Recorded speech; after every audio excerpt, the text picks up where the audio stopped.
She couldn't hear the music she played, but it made a broken billionaire weep. When a deaf pianist unknowingly revives the melody from his haunted past, their fates collide. But buried beneath her song is a family secret, one that could either heal him or destroy the only truth she's ever known. Before we dive into this unforgettable journey, tell us in the comments, where are you watching from?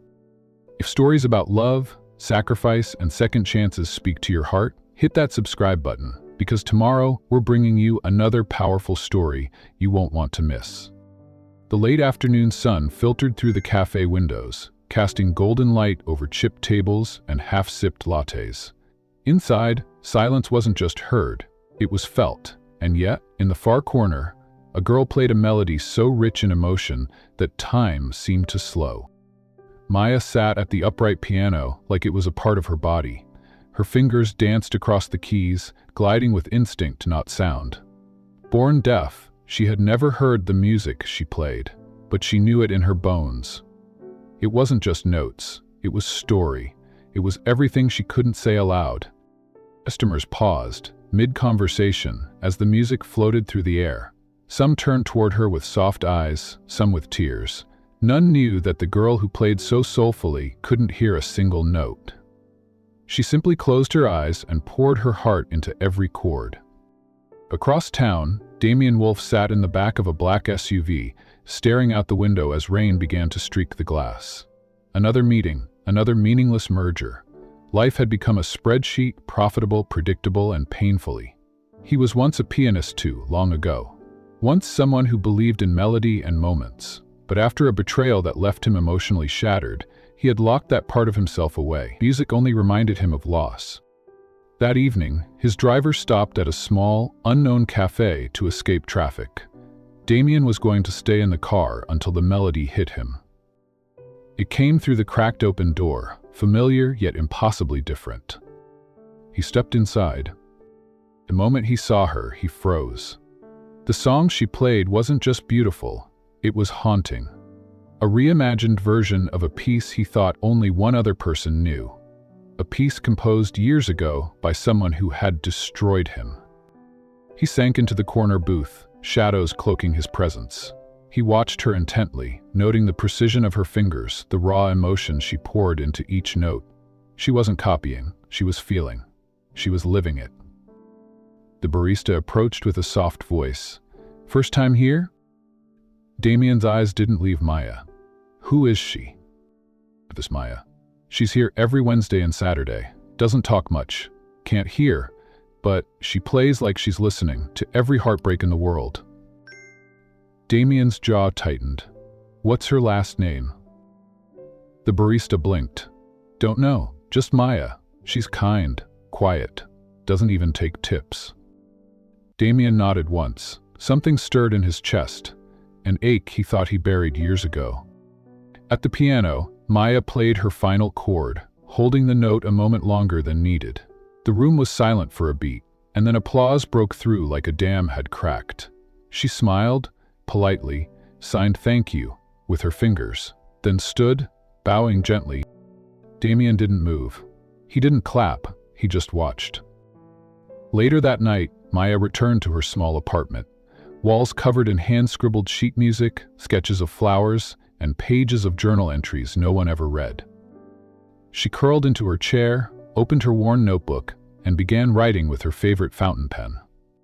The night felt different. Someone new was listening. I didn't see his face, but I felt his stillness. I hope he felt something too. She paused, tapping the pen against her chin before adding another line. His wife. Truly hear me, and stay. She closed the book and laid her hand over the cover, as if holding a secret no one else could carry.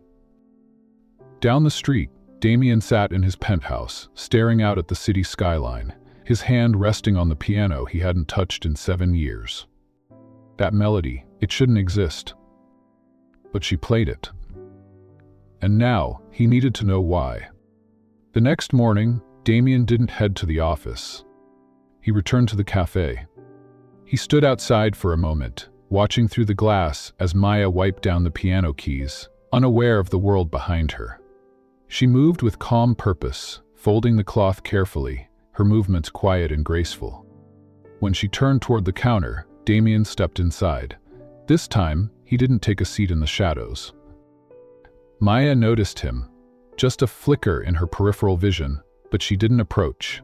She rarely approached anyone. Her world was made of boundaries and quiet hope, not conversation. Damien ordered a black coffee and sat at the same booth as the night before. He watched her work, trying to piece together the impossible melody she had played. It wasn't just similar, it was intimate, a variation on the tune his first love had written, he believed had died with her betrayal. But now, in this tiny cafe, a deaf girl had resurrected it with aching beauty, and Damien needed answers. He stayed for hours. Maya noticed him glancing at her, but she dismissed it. People watched all the time, out of curiosity, pity, or awe. But this man, he didn't just watch. He studied her like he was searching for something lost. That night, Maya walked home beneath a purple dusk sky, her tote bag slung over one shoulder, filled with blank sheet music and half-read poetry books. She felt unsettled, her thoughts scattered like fallen leaves. Back in her apartment, she opened her journal again. Today. I felt it. That quiet stare, like he heard something in my silence. Maybe I imagined it. Maybe I want too much. She touched her chest, where her locket used to be before it broke years ago. Inside had been her mother's photo, Angela, head smiling. It was the only soundless lullaby she remembered. Meanwhile, Damien paced his office, pulling file after file. He hadn't spoken her name in a decade. Evelyn. The woman who once composed the melody that now echoed in his mind. The melody Maya had played with such raw familiarity. He opened an old notebook and flipped through pages until he found it. The original sheet music, the title written in delicate cursive, "For the One Who Will Hear Me." His heart twisted. He stared at it, then turned to his assistant. "Get me everything you can on Maya from the cafe on 7th. Discreetly. That same evening, Maya returned to the cafe. The owner had asked her to play an extra set. She agreed, though her fingers trembled more than usual. As she played, Damien slipped into the doorway and watched again. The melody returned, bittersweet, haunting, almost pleading. It wasn't just a performance, it was a message. And he was beginning to wonder if it had always been meant for him. When she finished, she stood, bowed slightly, and turned. Their eyes met. His breath caught. So did hers. Something passed between them, not words, not sound. Recognition. Not of faces, but of pain. Of longing. Damien stepped forward, unsure what he would say. But Maya had already turned away. She couldn't hear his voice. Not yet. But somehow, she'd heard the pieces of his past he thought were lost. And she had played them like they still mattered. He watched her leave again, his hand brushing the piano's edge. He hadn't touched one in years. But now he wondered if he could. If she might teach him how to feel again, without sound, without words. Just music. Just silence. And maybe, just maybe, The next morning, Damien returned. He'd found Maya's contact through a quiet search, tracing her performance schedule and social media back to a name, Harper Jennings. Her older sister, an interpreter, advocate, and Maya's fiercest protector. Damien reached out through formal channels and requested a meeting, not about a contract, but about a possibility. At precisely 10 a.m., the cafe owner unlocked the side door and ushered Harper and Maya into the empty space. Maya wore her usual black turtleneck, curls pulled into a soft knot, and a look of caution etched across her face. Harper, more guarded than usual, stood slightly ahead of her. Damien rose from his seat near the stage. "Thank you for meeting me," he said quietly, extending a hand. Harper didn't take it. "I'm here because Maya agreed, that's all." Damien turned his eyes toward Maya, who tilted her head and studied him, not with fear, but with restraint. The kind of gaze that didn't ask questions, it evaluated. Harper signed quickly, and Maya nodded, still silent. "I heard her play," Damien said, voice lower now. I've been in music for 2 decades, and I've never heard anything like that. I want to help her record her own work. No contract, no catch. Harper raised an eyebrow. And you just do this for strangers? Damien hesitated, then looked at Maya again. Your silence sings. Maya blinked, then lifted her hands and sighed slowly. Harper translated. She wants to know, why her?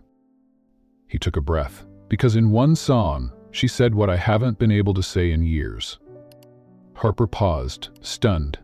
That wasn't the answer she expected. And Maya had already begun signing again. She says, she'll do it, but only if she has complete creative control. Damien smiled. Done. Maya narrowed her eyes. She didn't trust easily, not with her art, not with her time, and certainly not with a man whose shoes once tracked silence across the floor of her cafe. But there was something unspoken in his expression, like he didn't see her as broken or brilliant. They met again 3 days later at a small studio in the East Village. Harper came along for the first session. The producer, a gentleman named Ellis, introduced himself through sign language with clumsy hands and a warm grin. The moment Maya sat at the piano, the air shifted. No warm-ups. No talk. She simply played. Her fingers moved like wind across glass, fluid, deliberate, fierce. Every note was chosen like it carried history. Damien stood at the back of the room, arms crossed, trying to look composed. But every measure she played pulled him further into something he hadn't dared feel in years. Regret, hope, recognition. And under it all, grief. As the final chord faded, Ellis looked up from the soundboard. I've never heard silence sound so full. Harper wiped a tear, then nudged Damien gently. You look like you've seen a ghost. He exhaled. Maybe I have. Maya stood, brushing a loose strand of hair from her cheek. She didn't ask for praise. She never did. Her music wasn't made for applause. It was survival turned into melody. Damien stepped forward, slower now. Thank you, he said softly, even though she couldn't hear it. And somehow, she seemed to understand anyway. He watched her press her hand to the polished wood of the piano, her expression unreadable. Not pride, not relief, just presence. Like she had waited her whole life for a space where she didn't need to and maybe she had finally found it. After the session, Harper excused herself to take a call, leaving Damien and Maya alone in the control room. It was the first time they'd been alone without the buffer of interpretation, and yet, there was no awkwardness, just quiet. Damien looked at her, unsure of how to speak across the space between them. But Maya was already reaching for her phone. She typed a message, then turned the screen toward him. Do you hear when I play? Damien blinked. No one had asked him that before. He took his time replying, choosing every word like it mattered. Forgiveness, for something I never forgave myself for. Maya read the message, then looked down. Her fingers tapped again, slower this time. You don't need to carry it alone. For a second, Damien forgot the walls, the roles, the past. Her kindness cut through him sharper than any judgment ever had, and he hadn't earned it. They met for 4 more sessions that week. Each day, Maya grew more precise. Not with her music, that had always been exact, but with her direction. She began choosing which songs to keep, which ones needed reworking, and what stories they should tell. Harper told Damien one evening. She's never trusted anyone like this, not in years. Damien nodded. I haven't either. One evening, Ellis brought out a vintage ribbon mic, saying it once recorded Billie Holiday. Maya ran her fingers over it with reverence, as if she were holding history. That night, after hours of recording, they all sat on the studio couch in silence. Ellis had stepped out. Harper dozed off beside her sister. Damien sat at the far end, scrolling through old files, when Maya suddenly stood, walked to the upright piano in the corner, and played something none of them had heard before. It was soft, tentative, almost like a lullaby. When she finished, she looked up at Damien and gestured slowly with her hands. Harper, half awake, translated, She says, that one's for her mother. It was the first tune she ever remembered. Damien lowered his head. "It's beautiful." Maya tilted her head, as if unsure whether he meant it. He leaned forward, hands resting on his knees. "You make silence feel like it's been waiting for music." The next morning, Maya arrived at the studio early. She had brought something, an old leather-bound journal, edges worn from use. Inside were handwritten notes in both music and words. Her ideas, her thoughts, her scars. She placed it on the piano before anyone else entered. When Damien saw it later, he hesitated before touching it. Then, slowly, he turned the pages. Drawings of melodies, scribbled lyrics, tiny reminders. "Breathe before the third measure. Don't play afraid. Let it hurt." Maya approached and tapped his shoulder. When he turned, she handed him a fresh page. On it were 2 words in bold ink. "Your turn." He stared, confused. She gestured at the journal. "You want me to?" She nodded. Damien opened a new page. His fingers hovered, awkward at first. Then he wrote, "My mother never listened to my music, she called it noise." Maya read it, then took the pen and wrote beneath it, "Tide." Doesn't mean it wasn't a song. For the first time in years, Damien felt something he hadn't dared believe in. Feeling. It wasn't dramatic, it wasn't instant, it was quiet, like a note held just long enough. And as they sat there, 2 people who'd lost too much to silence and gained more than they expected through sound, Maya smiled. For the music, not for the album, but because someone had finally heard her. And this time, she didn't need words. The rain had started early that morning, soft but steady, turning the studio's windows into foggy mosaics. Maya arrived before anyone else, slipping quietly into the building, guided by the comfort of routine and the silent rhythm of her thoughts. She moved to Damien's office to retrieve a folder Harper mentioned, something about contracts for studio clearance. The door was slightly ajar. She knocked once, so she stepped in. The air inside smelled like sandalwood and worn leather. Papers were stacked in neat columns, and guitars rested like sleeping giants against the far wall. But it was the shelf behind the desk that caught her attention. A worn, blue spiral notebook tucked between music theory textbooks and old recording journals. Her fingers brushed the spine. She paused. She had seen this style of looping cursive before, on pages her mother had left behind. The M's were long and sweeping. The R's dipped as though they bowed mid-word. She opened it. The first page read in faded ink, "If music lives in memory, then I will live forever." Alina, her mother's name. Maya flipped to the next page, heart pounding. Notes, lyrics, scratched out chords. This wasn't just music, this was her. And her mother. Some pages had been written decades ago. Others, more recent. Suddenly, she felt the presence behind her. Damien stood in the doorway, completely still, his eyes locked on the notebook in her hands. "You weren't supposed to see that," he said quietly. Maya's hands trembled, but she didn't let go. "You knew her." It wasn't a question. Damien nodded once, then again, slower. She set the notebook down, her breath shallow, fingers curling into fists at her sides. "Didn't you tell me?" His voice caught before he spoke. "I didn't know for sure, not until you played that song in the studio. It was hers, a variation, but hers." Maya's face fell, tears welled in her eyes, but she didn't let them fall. Asked her, "And you said nothing?" "I was afraid," Damien said, "afraid it would change what we were building." She stepped back, as if his words physically pushed her. "I'm not a project," she signed harshly, and Harper, who had just entered behind him, translated with a tight voice. Damien shook his head. "That's not what I meant." Maya turned toward the door, but Harper caught her gently by the wrist. She said, "Let's take a breath." But Maya was already out the door. Later that afternoon, Harper found her sister curled up on their old couch, journal in hand. Maya wrote furiously, anger bleeding into ink. Harper sat beside her. You don't have to forgive him.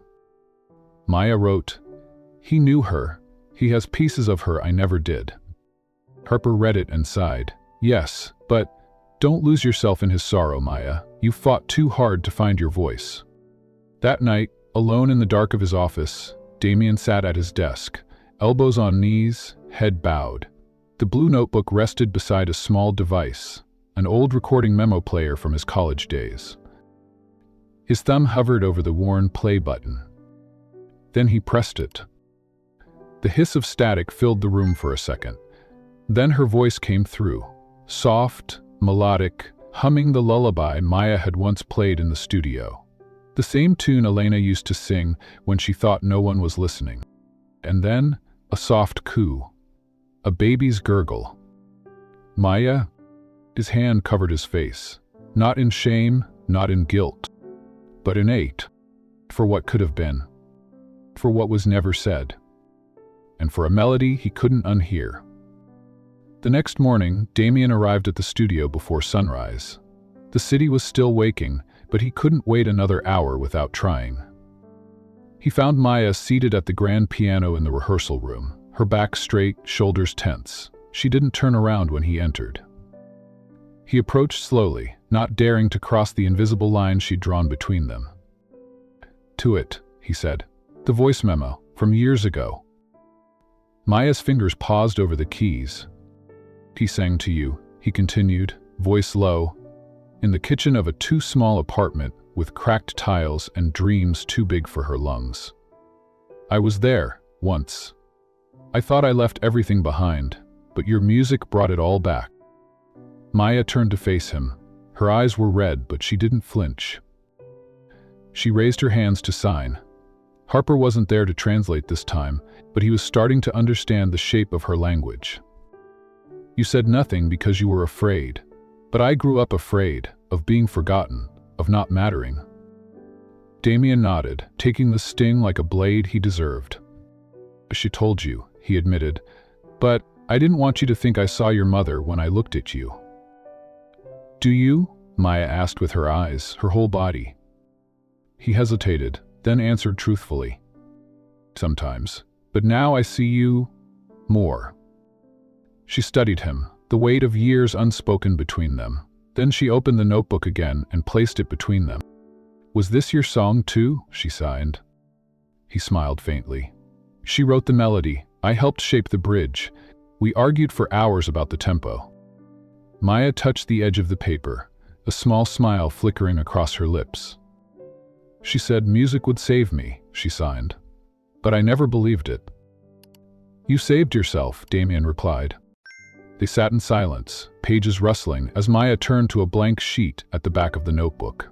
She reached for a pen and slowly began writing, her handwriting different, tighter, more deliberate.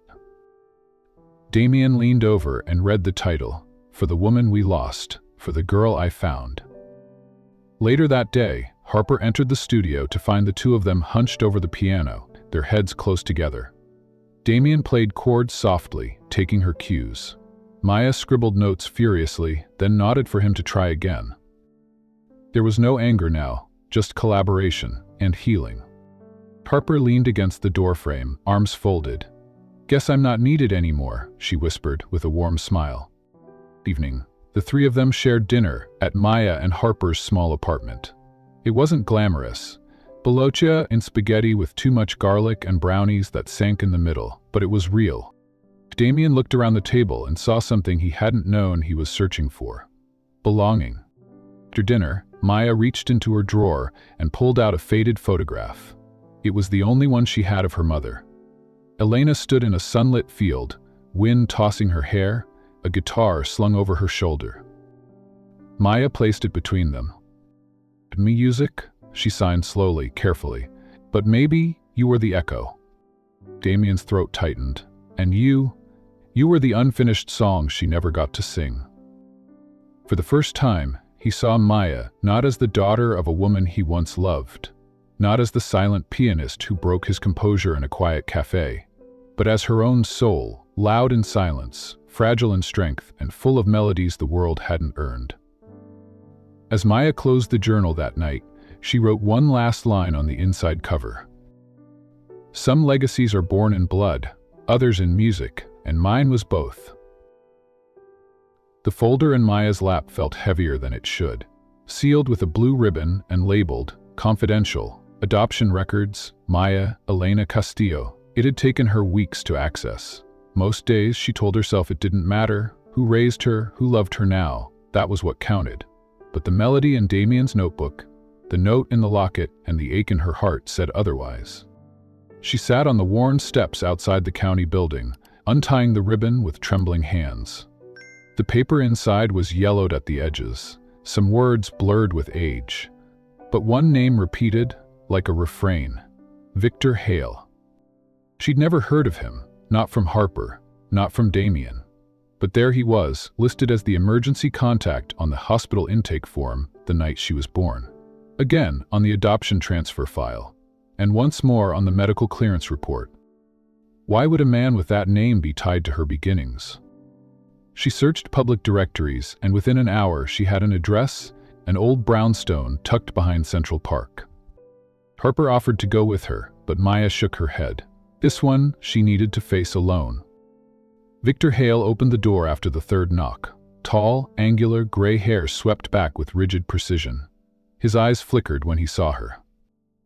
"You look like her," he murmured. Maya signed slowly. "You knew my mother." Victor's lips thinned. "I more than knew her." They sat in the parlor. Bookshelves lined the walls, untouched. A piano in the corner, dust-covered and locked. He poured tea but didn't offer it to her. She was radiant, Victor began. "Elena, too wild for this world." She sang like sunrise in chaos. Maya pulled out the adoption form and pointed to his name. "Why?" she signed. "Why you?" Victor inhaled, deep and deliberate. "Because Damien didn't know. He never knew." Maya's breath hitched. She stared at him, hand frozen mid-sign. Victor looked past her, voice distant. "Your mother and Amia, they were inseparable. Music, love, madness. But she left. I found her months later, penniless and pregnant. She told me the baby was his." Maya's hands trembled. "So why didn't he raise me?" Victor stood, pacing now. "Because I never told him." Silence slammed between them. "You, what?" Maya signed sharply, rising to her feet.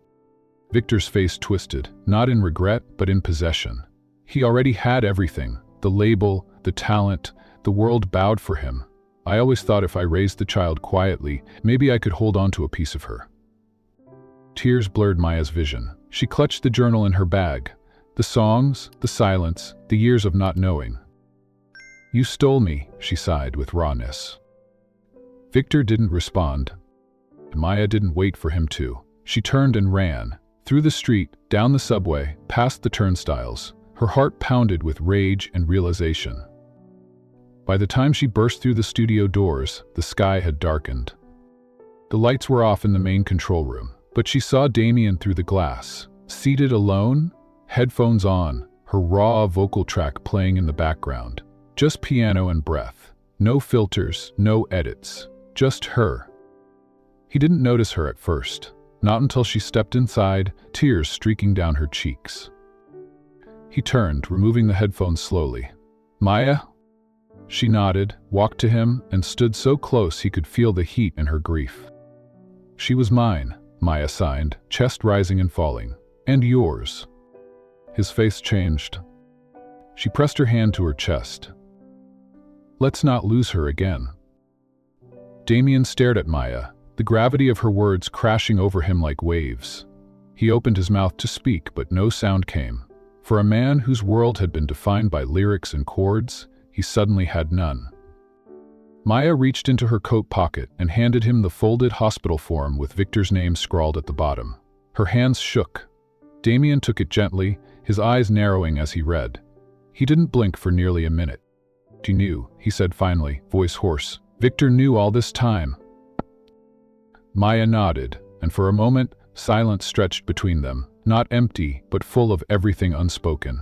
Regret, rage, lost years. Damien looked away, swallowing hard.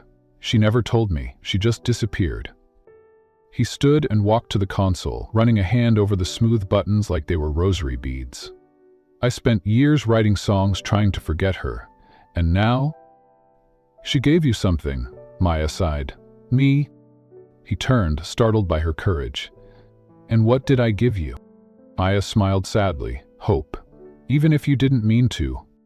She walked to the piano in the corner of the studio, sitting where she had many times before. Her fingers hovered over the keys, then pressed into a melody, gentle, uncertain, but honest. It wasn't the song of someone broken. It was the song of someone searching and daring to be found. Damien approached slowly, his voice quiet. I remember this. Maya nodded.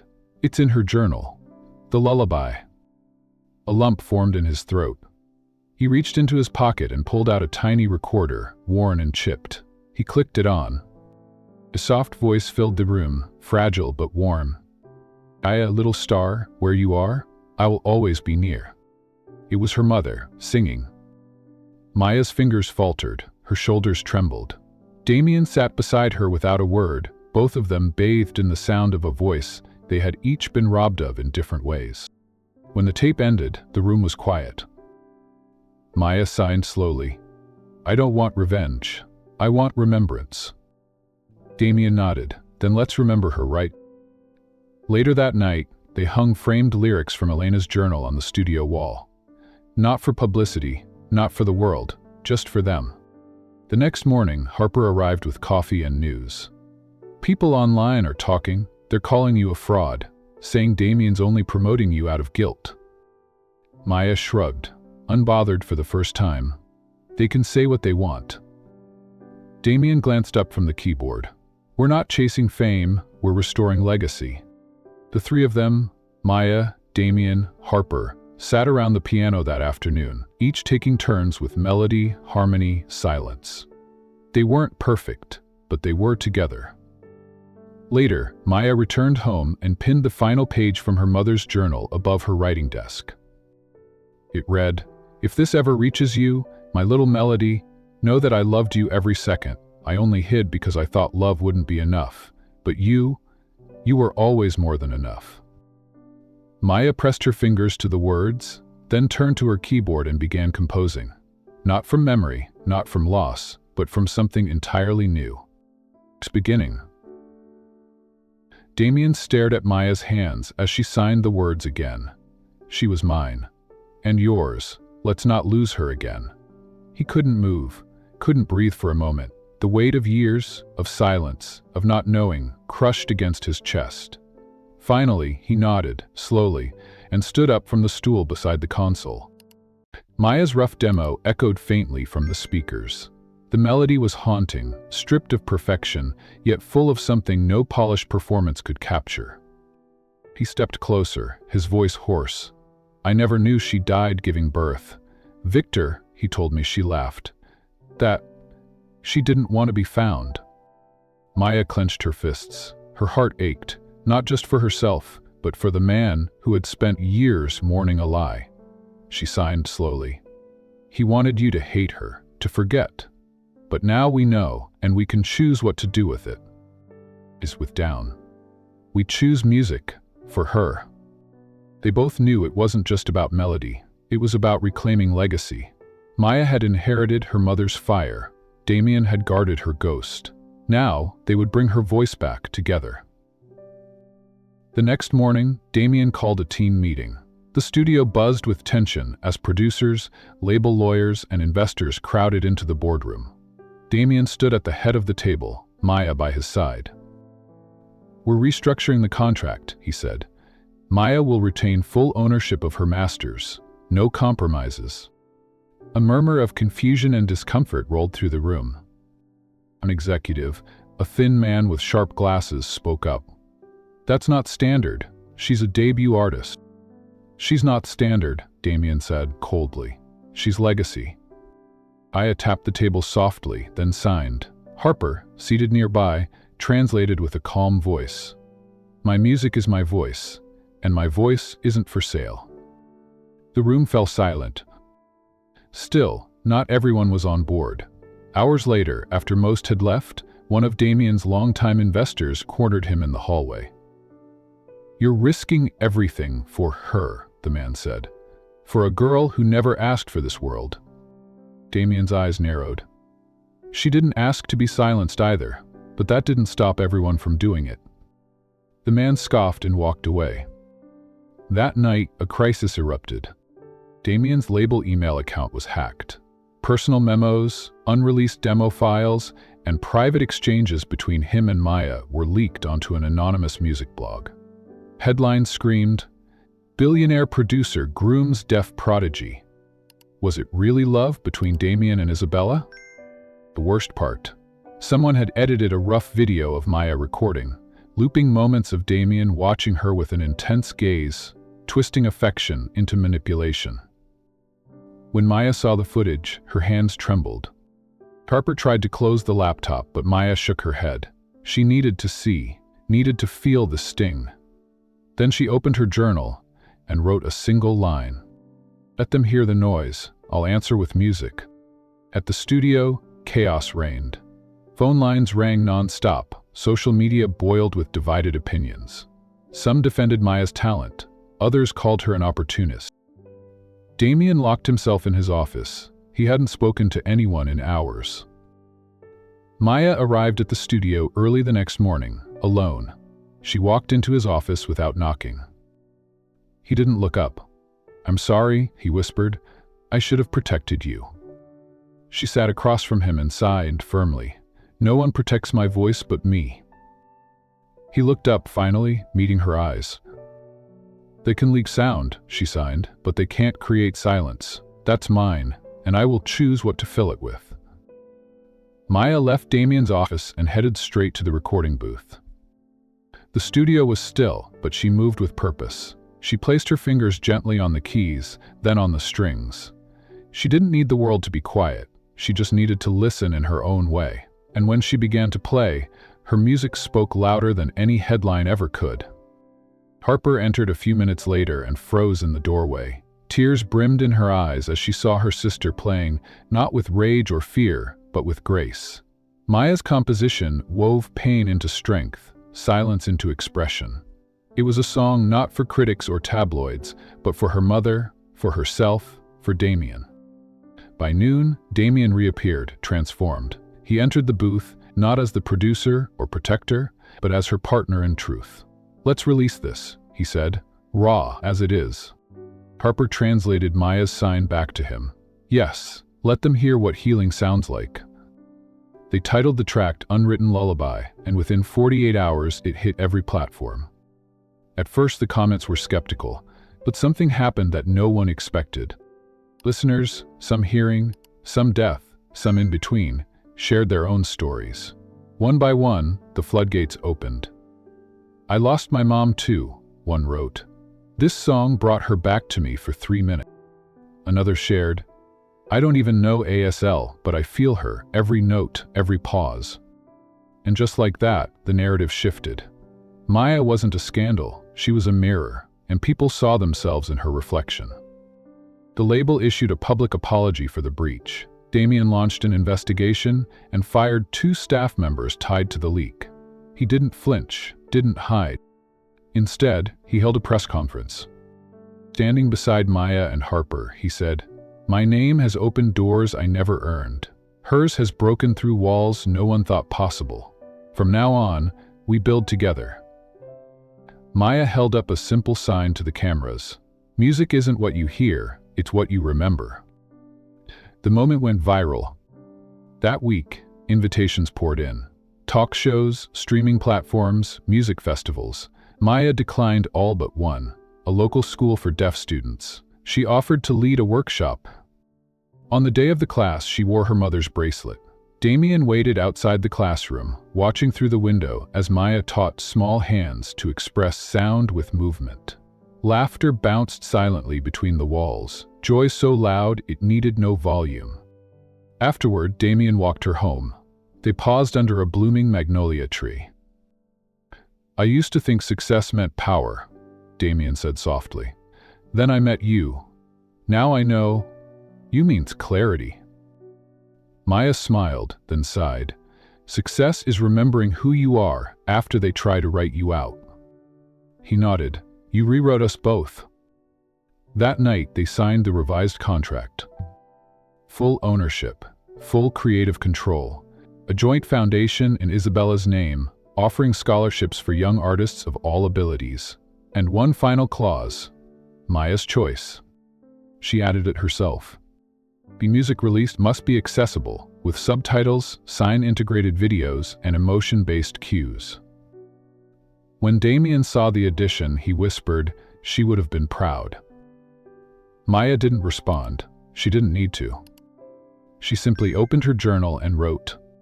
Voice was never missing. It was just waiting for the right song. Inside the studio, the wind carried a soft melody, one only the heart could hear. And Maya? She smiled and listened. The air inside the rehearsal room was thick with anticipation. Maya sat at the grand piano in the center, her fingers hovering just above the ivory keys. Lights flickered above her as technicians adjusted stage angles and sound levels. Damien stood in the shadows, arms crossed, so fearless even in the face of silence. The invitation had come from the prestigious International Music Gala, a televised event with millions of viewers. It was the first time a deaf musician had ever been asked to perform solo, but when Maya requested an interpreter to present her introduction, the organizers hesitated. We don't have the setup, the coordinator had told her. Can you just play? Maya's fingers tightened around the edge of her notebook. Her pen scratched a firm reply. Then I'll let the keys speak. And now here she was. The pressure could have crumbled anyone. But Maya sat straight, back tall, face calm. She wasn't just playing for applause. She was playing for every voice never heard, every note buried beneath fear. Damien approached quietly. You don't have to prove anything, he said gently. Maya turned to him, her eyes full of something deeper than defiance. Resolved, she signed, it's not proof, it's remembrance. Stage, Harper adjusted the edge of Maya's sleeve. You're going to change everything, tonight. Maya smiled, a quiet one, then walked alone toward the stage lights. The curtains lifted. Silence greeted her, deafening in its own way. The audience of polished gowns and tailored tuxedos watched as the young woman in black satin took her seat. She placed her hands on the keys and closed her eyes. What followed was not just music, it was memory, heartache, healing. The piece was titled Mother's Voice. It started soft, like lullabies lost in the wind. Notes danced like whispers, building slowly into aching crescendos. There were no lyrics, yet the story was unmistakable. A girl searching for the voice she'd never heard, the embrace she'd never felt, but still believed in. Every key struck seemed to pulse with the echo of a life stolen and found again. Damien watched from backstage, tears rising before he could stop them. In every chord he heard her mother. In every rest he felt the pain Maya had lived with in silence. The sorrow, the strength, the forgiveness. The final note held in the air for what felt like eternity. Stillness. For a breathless moment, no one moved. Then came the thunder. A standing ovation shook the hall. People rose to their feet. Some clapped, others wiped tears. A few simply stood in awe. Maya bowed once. Only once, then stepped away from the piano as if she had left something precious behind. On purpose. Damien met her in the hallway, his hands trembling. He looked at her for a long moment, unable to find words big enough to fit what he felt. You didn't just play, he finally said. You forgave. Maya's eyes shone. She signed slowly, her fingers precise. Because love listens, even in silence. Harper caught up behind them, laughing through her own tears. You made the whole world listen tonight. Maya didn't respond. She didn't need to. The echo of her silence had already said everything. The media coverage exploded overnight. Clips of Maya's performance filled social platforms. Headlines read, "The pianist who played without sound, love heard in silence, and a daughter's song breaks the world's heart." Messages poured into Damien's inbox. Industry leaders, fans, even old friends he hadn't spoken to in years. But the only message that mattered was the one Maya had already delivered. Wordless, profound, unforgettable. Back at the studio, the staff surprised Maya with a bouquet of white lilies and rosemary, symbols of memory and truth. Harper read the card aloud. "Thank you for reminding us what real music is made of."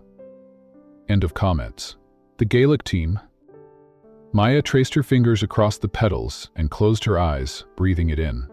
She didn't need their applause, but she welcomed their understanding. Later that evening, Maya returned to the garden she had helped Damien design behind the studio, her sanctuary. The moonlight filtered through the leaves as she sat on the bench with her journal. She wrote, "Music is not sound, it is memory, it is love wrapped in silence."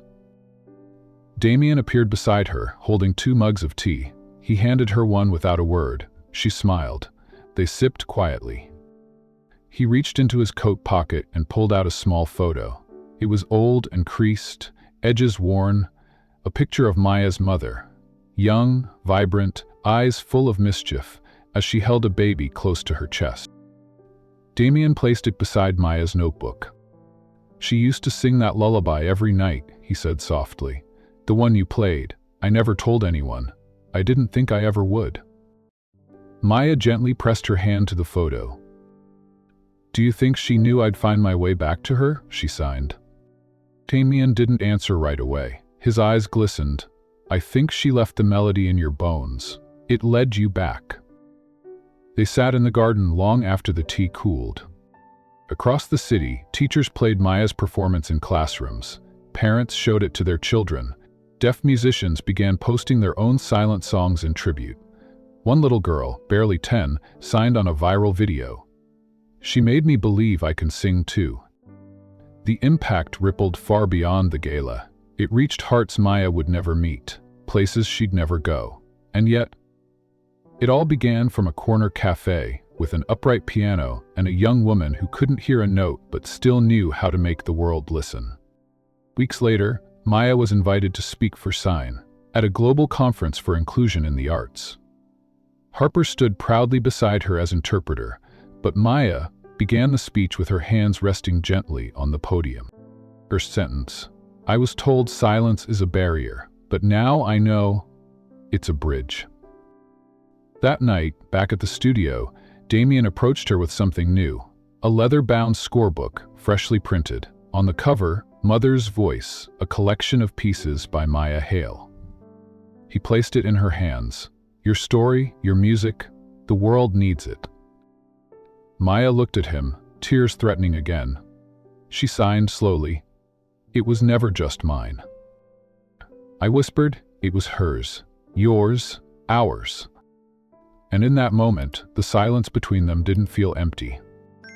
It felt whole, because it was filled with music, memory, and a love that finally had a name. Rain tapped gently against the studio windows as Damien entered his office. It had been weeks since the gala, and though the world had shifted for Maya, he often found himself haunted by things left unsaid, especially by one woman whose memory lingered in the quiet. He moved a stack of old music boxes, searching for archived tapes to digitize, when a small, flat envelope slipped from behind the shelf. It was sealed in pale blue wax, untouched, yellowed with time. His heart jumped as he read the delicate "To the child I never got to hold." It was her handwriting. Damien sat at his desk, fingers trembling. For a long moment, he couldn't breathe. He ran his thumb over the seal, eyes wet. Then he stood and walked straight to Maya. She was in the garden behind the studio again, this time pruning a new row of lilies. She glanced up at the sound of his footsteps, and he held out the envelope. She stared at it. Then she sat down slowly, taking it into her hands. She didn't open it right away. She placed it in her lap, fingers tracing each letter like it was holy. Damien sat beside her, silent. Then finally, Maya broke the seal. She unfolded the letter carefully, each crease unfolding the heart of a woman she never knew. Her eyes moved across the page, and her lips parted slightly as she began to read silently. "Dearest child, if you are reading this, then I am gone, but my love for you is not. I wanted you to know that you were not an accident. You were not a secret. You were a song, one I carried inside me with every breath. I don't know where life will take you, but if you ever feel lost, remember this. Your music is my voice now. Let it sing for both of us. And never let silence make you feel small. With all that I am, your mother, El Era. Tears fell silently down Maya's cheeks. Her chest ached, as if the words had broken something open, something sacred. She folded the letter and held it to her chest. Damien didn't try to comfort her with words. Instead, he gently placed his hand near hers on the bench, not quite touching, just there, steady. Later that evening, Maya sat with Harper in the kitchen, the letter between them. Her voice dropped to an undertaker voice. I found her strength. Harper nodded. What will you do with it?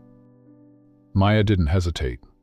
I want to build something, for kids like me, kids who've been told they don't belong in music. I want them to know, we don't need to hear to be heard. Over the next few days, Maya worked with Damien on a proposal. He pulled strings, contacted investors, and brought in designers. She chose every detail, from the instruments to the sign out front. And when it was time to name it, there was no doubt. The Elara Foundation for Music and Silence. The building itself was modest, brick and glass, sunlight pouring through the wide windows. Inside, the practice rooms had vibrating floors and specially designed visual cues for rhythm and tempo. But the soul of the school was in the walls, lined with quotes from artists, some in Braille, others in embossed print and sign language. Opening day was quiet. Just Maya, Damien, Harper, and a handful of wide-eyed children and their parents. Maya stood at the front door, holding a ribbon between her fingers. She didn't speak. She didn't need to. With a steady hand, she signed, "For every note we never heard but still felt." Then she cut the ribbon. Damien watched her from just behind, pride and ache coiled tightly in his chest. He had never believed in anything more than he believed in her now. And when Maya turned and caught his eye, just for a moment, it was as if Elara was there too, smiling in the silence. Maya turned back toward the courtyard behind them, where a single tree stood in bloom, its petals soft, white, and trembling in the wind. Beneath it was a small plaque, nestled in the soil. Damien followed her gaze. In memory of Elena Hale, where her song still grows. Maya knelt, brushing her fingers over the bronze letters, then placed something at the base, a worn, handwritten page, the letter her mother had left behind. She had made a copy to keep, but the original belonged here, in the roots, in the quiet earth, where legacy lived. As she rose, Damien whispered, "She'd be proud of you." Maya signed, "No, she'd be proud of us." Inside, music floated across the halls, not from speakers, but from fingers and feet, from vibrations on skin and keys. A young girl sat at the piano, her hands gliding over the ivory like she had waited years to touch it. A boy beat soft rhythms against his drum with his eyes closed, swaying gently. No one cared who could hear, only who could. Maya walked through the halls like someone returning home. Every room had pieces of her story brailled on the doorways, sign language posters, instruments adapted to touch. Nothing here asked the children to change. Everything asked the world to listen, differently. Damien stood back, watching as she leaned down beside a small boy, struggling to find the right chord. She placed her hands over his, guiding him, then letting go. He smiled up at her, and Maya nodded, signing, "That's it. That's music." Outside, reporters gathered, curious about the foundation, the story, the woman behind it. But Maya didn't give interviews that day. She gave time, attention, hope. Later that evening, as the sun dipped low, casting golden hues through the tall windows, Damien and Maya found themselves alone again in the front courtyard.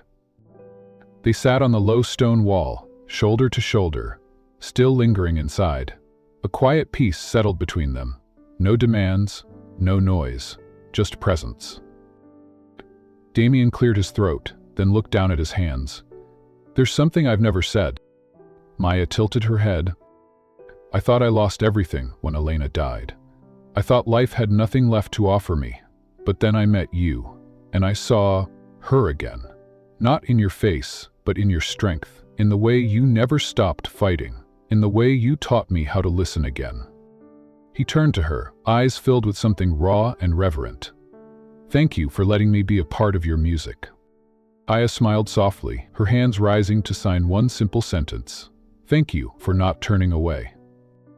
The wind picked up again, and for a moment, Damien could almost hear the faint sound of a lullaby, the one from the voice memo Elena had once left behind. He could imagine her standing there, just out of reach, proud and peaceful. As the stars blinked into the sky, the lights from the center glowed behind them, illuminating the words above the glass. The Elena Hale Institute. And beneath it, a quote Maya had chosen from her mother's letter. "Your music is my voice now." Maya reached over and took Damien's hand, not tightly, not possessively, but with quiet steadiness. Not all families begin with birth. Some begin with forgiveness, with truth, with a letter left behind and a silence that refused to stay silent. Together they stood, looking not at the past, but toward the future, where music would speak for those who couldn't, and where silence, finally, was heard. The sun filtered gently through the wide windows of the music school, casting warm light across the room where Maya stood before a semicircle of children. Some had hearing aids, some used sign language. All were listening, in their own way. Maya moved between them with practiced grace, her hands signing as her soft, expressive smile did the rest. In front of her was a whiteboard filled with simple notations, symbols that translated sound into motion, rhythm into touch. She tapped a small drum once, and again. Each child followed the beat with fingers on their own instruments, small pianos, wooden boxes, or touch-sensitive keyboards. Laughter bubbled up from one girl in the front row. Maya signed back with a grin. That was perfect. This was her world now. Not the grand stage, not the echo of applause, but this. A quiet revolution, one note at a time. Behind the glass partition, Damien stood watching. He didn't speak. He didn't try to fix or direct. He simply watched her, as if realizing over and over again that she didn't need saving. She never had. She only needed to be heard. After class, Harper appeared with a bouquet of sunflowers and a ridiculous smile. "I have a news," she said, sliding a small silver band onto her finger. He proposed. Maya's eyes widened. Harper laughed through happy tears, signing quickly, excitedly, overwhelmed. Maya hugged her sister tightly, heart swelling with pride.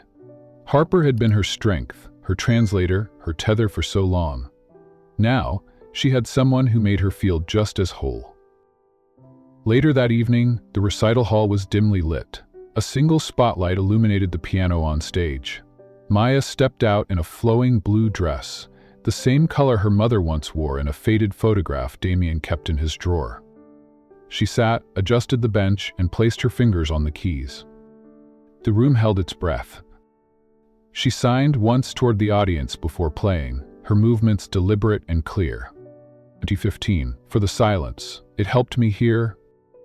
Then she played. The melody floated across the room like a prayer, gentle, aching, and full.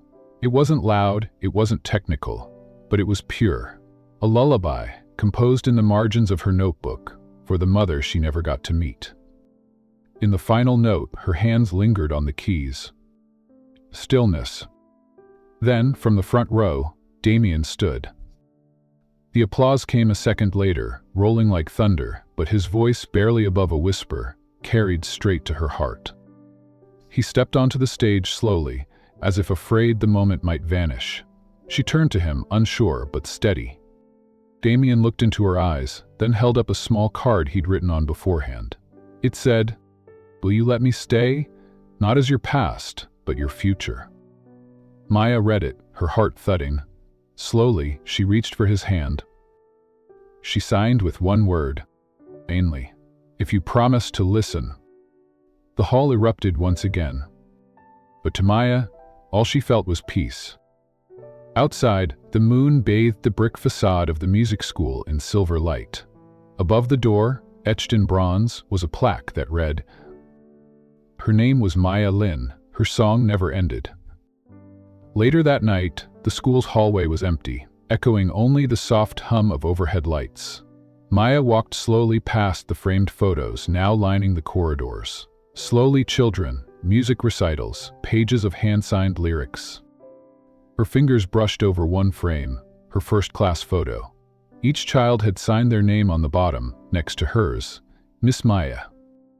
Behind her, Damien appeared, carrying 2 cups of hot tea. He didn't say a word, just offered one. She took it, their fingers grazing.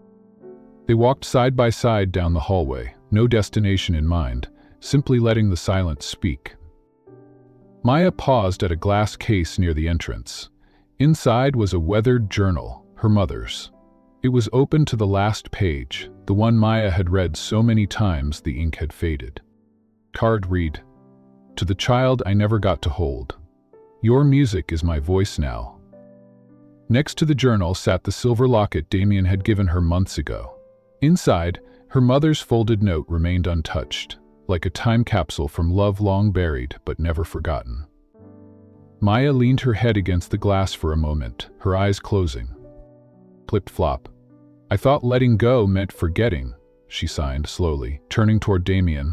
"But this, all of this, it remembers her."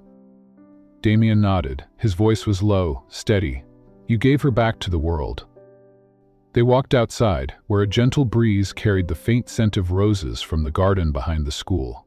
A new plaque had been installed near the courtyard path. Evelyn Lin Conservatory for Soundless Music. Maya stood before it, her throat tight. She signed, "She's everywhere now." Damien looked at her, eyes glinting beneath the soft moonlight. "So are you."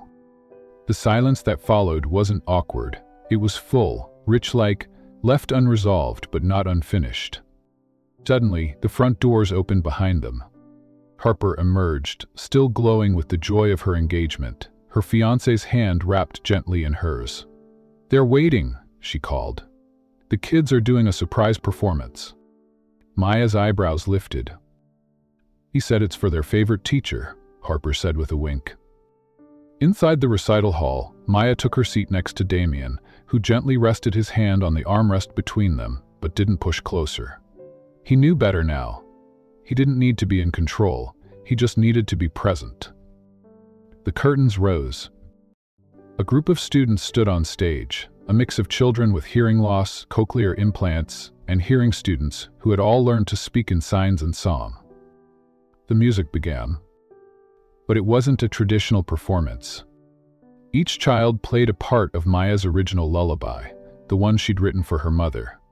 But this time, it was layered, a harmony, a community, and as they played, they sighed. "Thank you for the silence. It helped us hear her too." Tears blurred Maya's vision. Damien reached over and offered her a small cloth napkin from his coat pocket. She laughed silently and took it. The last note faded into stillness. Then came the applause. But Maya didn't stand.